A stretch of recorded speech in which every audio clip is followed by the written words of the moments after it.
Pro Group Management. Workers' comp that works for you.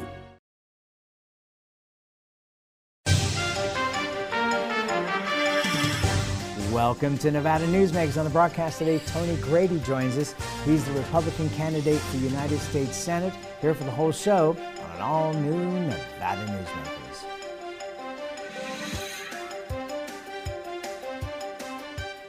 Carson Valley Inn, it's your place for the good times.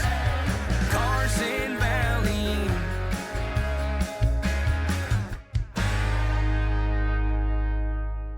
Welcome to the Winnemucca Big R. Hi, I'm John Walker. Welcome to Big R Lovelock.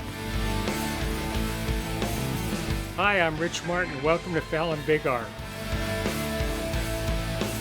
My name is Braden. Welcome to Big R Fernley. Hi, I'm Kelly. Welcome to Big R Sparks.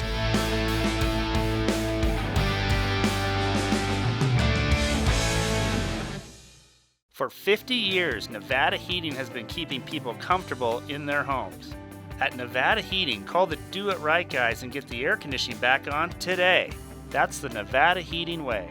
Why sweat for days on end when Nevada Heating can get your air conditioning fixed today? Call us today and we'll fix it today at 323-5585 or schedule us on our website at nevadaheating.com. Story County is leading Nevada. Home of the Tahoe Reno Industrial Center, Google, Tesla, Panasonic, and other world-leading companies. Story County provides thousands of tech, advanced manufacturing, and logistics careers for Nevadans. We're diversifying and driving Nevada's economy and generating millions in tax revenue and billions in economic activity across northern Nevada. Story County is leading Nevada's future. Save money and take transit. Did you know you can ride the bus all day for less than what it would cost you for a gallon of gas? Plan your trip now by going to rtcwashoe.com. This is Nevada Newsmakers with host Sam Shad, a no-holds-barred political forum. Now, from the Nevada Newsmakers broadcast headquarters, here is Sam Shad.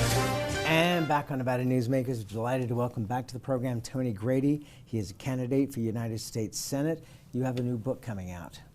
I do. Thank you for asking. Thank you for having me today. What's the title? Okay. You're welcome. What's the title and what's it about? So the book is titled American Values, Another Voice. And then the subtitle is A Pilot's Perspective on Living the American Dream. And Sam, it's a tribute to my parents. It's a tribute to them raising me with American values. And because of them raising me with American values, I attribute my success in life to them. So if people want to know about Tony Grady and why I think the way I do, they ought to get the book. All right, so number one thing that your parents gave you? I think integrity. My dad was always highly respected by everybody he worked for. Even after he died, I had my friends telling me that their dad, so your viewers may not remember, but just to catch them up to speed, during my high school years, early grade school and high school years, my dad was in Vietnam and we were living safe haven in Bangkok, Thailand. So now it'll make more sense. So I had friends of mine whose dads were also in Vietnam like my dad, working with my dad. I've had them during reunions. I mean, we're here 30, 40, 50 years later saying, my dad told me that if anything ever happened, you go talk to Walt Grady because he'll take care of you. So my dad always had the respect of his coworkers, and he always impressed on me that your word is your bond. And so the integrity that he displayed during his life and that he had with other people is probably one of the key values that I learned. All right, tell me about being a pilot and your military experience, because it's been so interesting over the last year. I've had the opportunity to talk to an astronaut who's working on a project down in southern Nevada, and you know, it's amazing what you guys go through in terms of test pilots and what it takes to be in that field. Well, yeah, I'd love to talk to you about. First of all, I want to share this story. So in the book, they'll get the whole gist of it. But because my dad went into foreign service, the first time I ever flew in an airplane, I flew on a propeller airplane and then in a jet the same day. Wow. And later, and we were flying from New York. We flew from Philadelphia to New York in a prop and then a jet, 707 to England, to London. So we were heading to United Nations headquarters, and I remember being on a KLM jet. So that's the Royal Dutch Airlines. And a great airline. A great airline. So the UN was flying us first class. So I'm this little boy, and I'm sitting there, and the captain notices that I'm kind of interested in what's going on in the cockpit. This is before doors on cockpits, because it was before hijackings or whatever. So he invited me up and sat me on his lap, and I'm looking at all these gauges. It's great. But then, Sam, the airplane banked, and I saw a brilliant blue sky dotted with puffy white clouds. And when we were turning, I could see the ground, and there was just a sea of color. And we're flying into Copenhagen, and all the tulips were in bloom. And something in my brain goes, I can do this. And so at 6 years old, that's when I realized I wanted to be a pilot. So we fast forward, I did all those things to become a pilot. Because my uncle was an engineer for GE and I'm growing up during the space program, I go, well, I want to be an astronaut. So, to be an astronaut, you have to become a test pilot. So when I went to the Air Force Academy, graduated and became a pilot, my goal was to become a test pilot. And a little thing that they'll find in the book, find it amusing, is I give tribute to Dr. Eldred D. Merkel, who was my astronautical engineering professor, who was a test pilot. And he started every class with a joke about test pilots. So by the time I graduated, I was in love with being a test pilot. But at any rate, when I became a pilot, it took me 11 years to gain the experience to be able to complete my application and apply to the United States Air Force Test Pilot School. And in my book, you'll learn about all the test pilot schools around the world. We don't have time to go into them. But these are the schools where you go to, where you're given, at the end, if you survive, and most people do, but at the end, you're given your license to fly any airplane because you're taught how to fly airplanes. We're called developmental test pilots. So you will be the first human being to perform something in that airplane. So all my engineering experience, everything, all my flying experience, all went into becoming a test pilot. I had flown 5 different airplanes by the time I went to test pilot school, so I was highly experienced, and probably one of my favorite was the FB-111 that has the terrain following radar.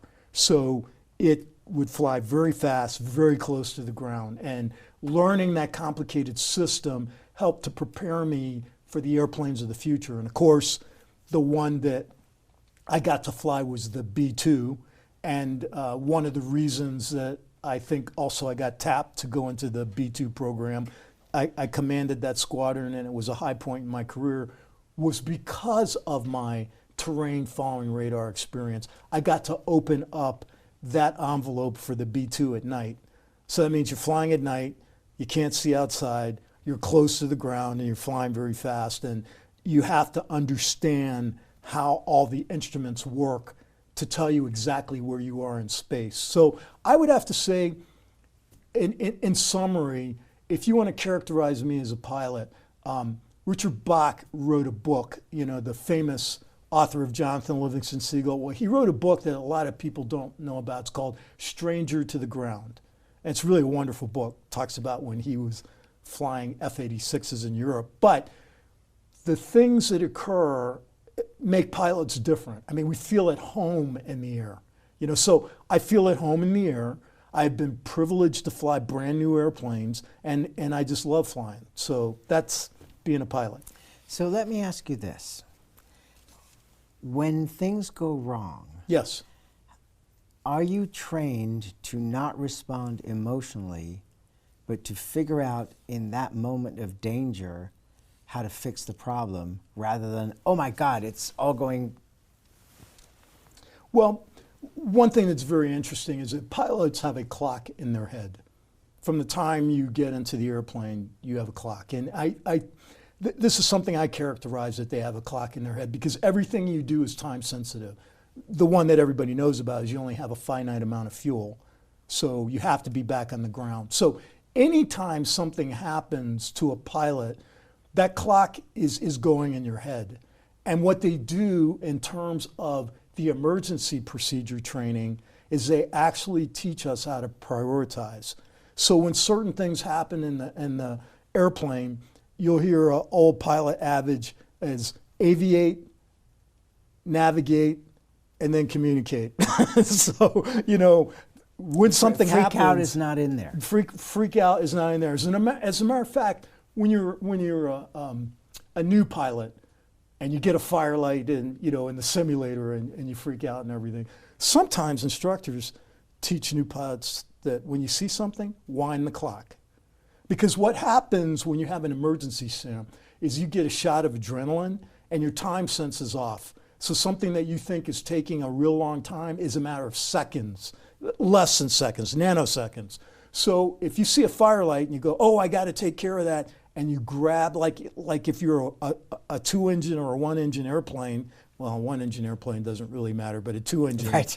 2-engine, it's called a glider. It's called a glider, but with a 2-engine airplane, if you get a firelight and you see it, but you're moving so fast that you pull the wrong fire engine, now you did become a glider, because one's on fire and you just shut down the other one. So sometimes they teach you to wind the clock, and what that does is it slows you down so that you can interpret all the data. And that's really what happens when you have an emergency procedure. You take in all the data, and when you have that data, you go, okay, this is what I have. Okay, I've confirmed this is what I have. Because I have this is what I need to do. So all of your training and systems, all of your training and emergency procedures comes to focus at that moment in time for you to get the vehicle in a state where you can continue flying it or do whatever you need to do. But it's a matter of priorities. And so that's what happens when you have a problem in an airplane. All right, let's take a break. We'll come back and we'll get to some issues with Tony Grady. He's running for United States Senate against Jackie Rosen if he makes it through the primary, and we'll be right back after this. We're at Tamarack Casino at Nevada Steak with Chef Mike Mahoney. You have fabulous food here. This halibut is extraordinary. The halibut was awesome. It was fun to cook. You get a nice sear on top, and then we base that with a little bit of butter and garlic and herbs and stuff. It's fabulous. It's a lot of butter. It is. It looks really good, and it tastes even better. I'm trying this, which is the crab cake. You've got this crispy coating on the outside. What is that? Actually, that's cornflakes. Huh? Cornflakes. Really? Yes, sir. The crispiness of the cornflake just adds more crispiness to the already, crispy crab cake. It's awesome. It's my favorite, and I'm a crab cake fanatic. Okay, this I just tried for the first time. It's ahi tuna in a whole different way. Ahi tuna, it's a tuna tartare. It's ground up. We mix it with a little bit of spicy mayo, a little avocado puree, and our house-made ponzu sauce in there as well. It tastes to me like sushi without the rice. It's got all the flavorings, but it's absolutely delicious. Yeah, it's amazing. All right, ribeye steak. Ribeye steak, classic. Harris Ranch, certified Angus beef. You can't go wrong with a good steak here. No, and that ribeye is particularly good. Again, we tried that earlier. It is fabulous. Yeah. The wedge salad. I love a wedge salad that comes with a giant hunk of bacon on it. So you've got healthy and you've got bacon. A little bit of indulgence. Yeah, a little indulge. What's great about this one is the bacon is cooked fresh to order for every single salad, so it's nice and hot. Folks, you've got to come to Tamarack, the casino in South Reno. It is a fabulous place to begin with. It's made even more fabulous by Nevada Steak and your great food. Thank you for inviting us, and we will be coming back over and over because I'm in love with this tuna, I'm in love with the crab cake, well, the ribeyes, well, the halibut. It's all good, folks. Just about everything.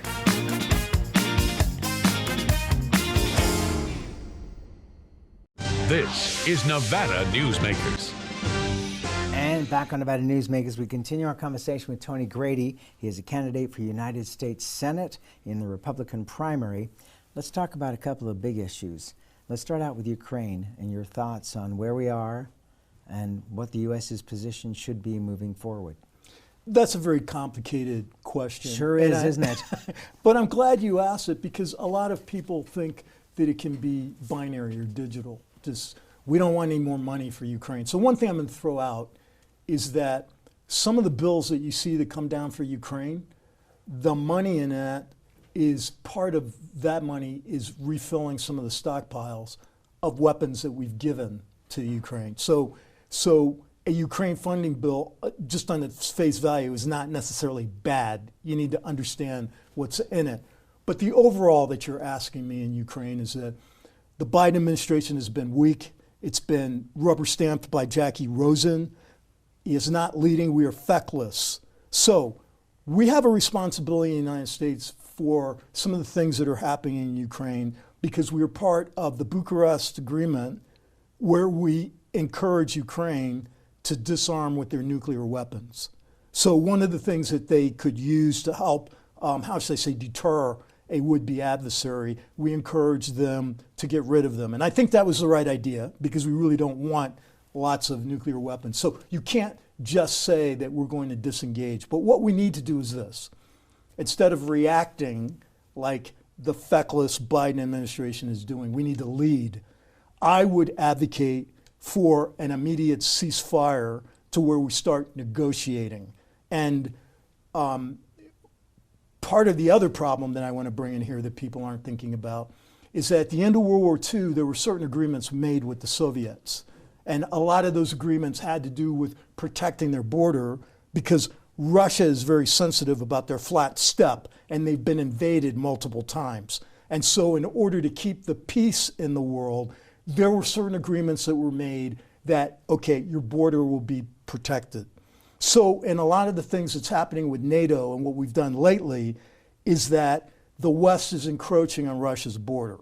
So there's a problem there. So the reason I bring that up is because when you get into negotiation about solving Ukraine, you need to address that, because Mr. Putin isn't going to respond with any agreement that's not going to help him secure his border. So that's one of the things that we need to focus on as we try to stop this, because we need to stop the carnage. This is almost like World War I carnage. This is the 21st century. We don't need to be having that right now. So Ukraine is very difficult. The United States needs to lead. I would advocate for a ceasefire and to begin negotiating and to actually figure out how to negotiate a peace so that we don't have young Russians and younger Ukrainians just going through a meat grinder. So that's where I would start. Okay, so I will take issue with the word feckless, because I don't think that the United States has been feckless in this. I think that we have contributed an unbelievable amount of equipment and money already to this cause, but I'll let you have your opinion, and that's my opinion. All wars end with diplomacy. Yes. Yes. So where do you see the diplomacy? Does it allow, in your opinion, the Russians to maintain the ground that they have now and to stop the war there? Or do you want to see Russia give up some of the gains that they have made and allow Ukraine to be made whole? In a negotiation, no one gets everything that they want. Correct.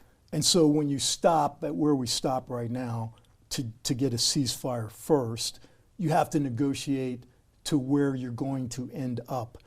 I think it is in the interest of the world, and the United States needs to lead in that we cannot have dictators just aggress on a nation. So there has to be something that Russia is going to have to give up. But I think in terms, do you believe land-wise? Oh, I think land-wise they do, but I don't think it's going to. I don't think it's going to go to the borders that Mr. Zelensky would like to see. I think that that's unreasonable. However, Sam, I need to be very clear here. We're getting to the edge of the intricacies that I know about that situation, because I don't know all that impinges on where that border needs to be. But I know it doesn't need to be where Mr. Putin is right now, because he aggressed, and just in the whole benefit of the world, we cannot allow dictators or one country to attack another just willy-nilly, so to speak. But as I said before, there were issues that drew that out. So I would say yes in negotiations. But when you say made whole, I think that again in the negotiations you have to have a definition of what made whole is. My thought is that Mr. Putin does need to give up land. I don't think he should keep where he is today, where if we were to have a ceasefire. I would not agree with that. The other point I'd like to raise, which you brought up, which is you talked about the young men yes. and women of Russia and Ukraine. Yes. But the people that are fighting the war on behalf of the Russians at this point are criminals that Putin has released from jails with the understanding that they would go and fight at the front, and they are being killed. But they're still Russians. Well, they're still Russians. That's true, but they are also rapists, murderers, yes. goodness knows what else. Yes. So there is a slight imbalance. I'm being a little facetious, but an imbalance between what's going down. Let me hit, let me take a break. Sure. And then we'll have one more issue that's not that big of a deal. Yeah, of course. We'll be right back after this time with Tony Grady.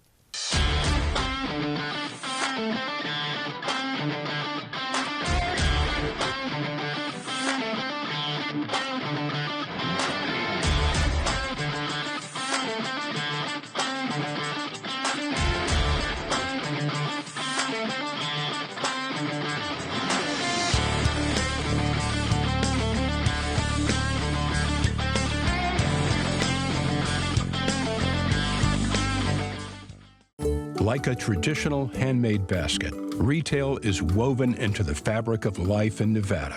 From big box to mom and pop, retail supports our communities in countless ways. Jobs for the disabled, team uniforms for kids, help for the elderly, and so much more. Retail employs over 1 in 10 workers. Retail supports Nevada, and we support retail.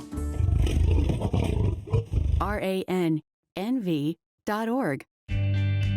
Pro Group Management is the place where companies can find workers' comp solutions that are designed to meet their specific business requirements. As regulations evolve, Pro Group takes a proactive approach to clear the path to make sure your business stays ahead of the curve. Knowing your workers' comp program is optimized, you can focus on other important matters related to your growing business. Pro Group Management, workers' comp that works for you.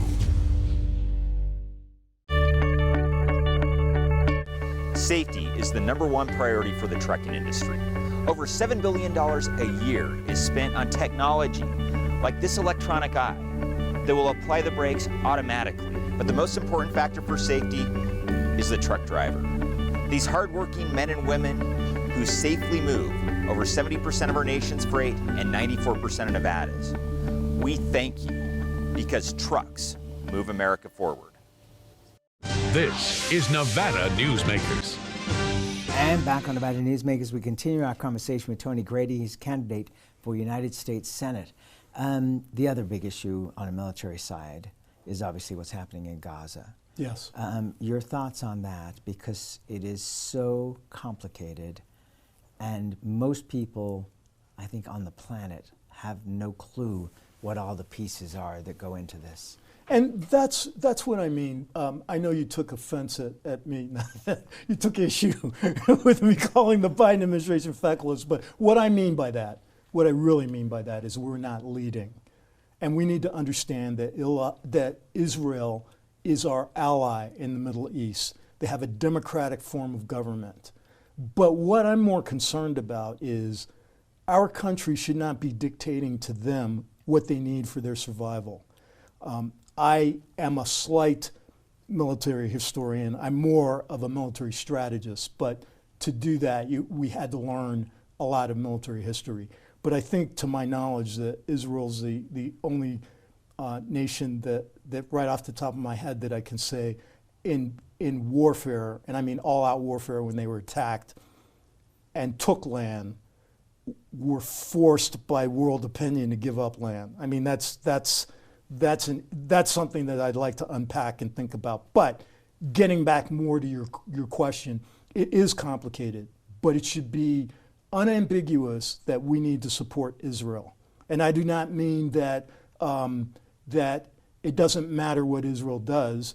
Israel is responsible for ensuring their survival, and we should support that. Hamas were terrorists, and what they did was barbaric.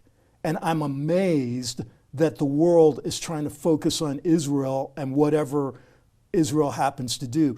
But a lot of things that people don't realize is that war is ugly, and bad things will happen with war. And people that we would call innocent are going to get killed in war. That's why you have diplomacy, to try to keep war from happening. You know, as the great dean of warfare, Karl von Clausewitz, said that war is politics by another means, okay? So we really don't want war. But Israel was attacked. And I don't care about all these things that talk about, well, you know, it was their fault. No. Israel was attacked. They need to do what they need to do in their national interest to ensure their survivability. That's what I think about Israel. Okay, let's bring this home. Are there any debates scheduled between you and Sam Brown at this point, or any of the other United States Republican candidates? There have been 3 debates. Sam has chosen not to go to any of them. After the second debate, he was asked why he didn't show up, and he said he didn't need to because he has Washington's support. So I know that there's a lot of voters out there that would like to see Sam at a debate. He did tell the battle-born Republican women in Las Vegas that after filing that he would show up for debates and forums. Well, there's one more debate scheduled, and to my knowledge, it's Red Move here at Atlantis. Right. To my knowledge, I don't think he's coming. So I think Sam needs to come and debate. Well, and I'm going to put out an offer to him right now on the program, but also I will do in private for him to come on the program. He certainly debated Adam Laxalt on this program. I hope he will come on and get a fair hearing, as everybody does on this program. Sure. I thank you for doing this. I thank you for running for United States Senate. It's always great to talk to you, and I appreciate you being here. Thank you for having me, Sam. Aim high, Nevada. And we'll be right back. What do you count on? You count on your power every day. At NV Energy, we've always powered what's important to you, but we're not looking at the past. We're focused on the future. While our standards are high, our rates will remain low. And our commitment to renewables isn't just meeting standards, but leading the way. Because you can count on more than just your power. You can count on the company who brings it to you. That's our promise. You can count on it. The Nevada Builders Alliance has been protecting the interests of the construction industry for over 50 years. Our programs save members thousands of dollars every year and allow them to provide much-needed benefits to their employees. Our industry also allows Nevada to grow. If you're thinking about a career in the construction industry, reach out. And if you haven't thought of a career in construction, what are you waiting for? We are the Nevada Builders Alliance.